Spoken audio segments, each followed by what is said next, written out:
Yang tidak haram kita curi dua jenis harta saja. Yang pertama, harta suami. Yang kedua, isteri boleh curi. Hadis sahih.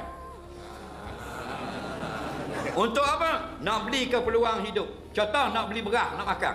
Lah bini kata, "Beh, piti nak beli beras. Habis dah beras.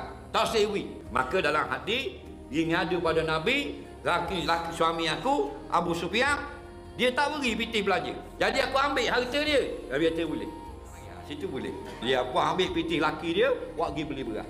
Hukumnya harus. Walaupun tak sedar, walaupun curi, tidak haram. Itu harta yang pertama, curi tidak haram. Yang kedua, duit kita 1 juta. Juta, kita ikat dengan kita, bubuh dalam laci, kunci gerobak, kunci pintu bilik, kunci pintu dapur, tubik ke bawah, ambil tangga, sandar di pintu bilik kita sendiri, pecah tikar, pecah gerobak tadi, curi pintu kita sendiri. Tidak haram. Gila babi namanya. Faham? Dua tu tidak haram. Okey? Dia nak suruh faham. Tak? Suka tu tak perlu ingat tu. Nah.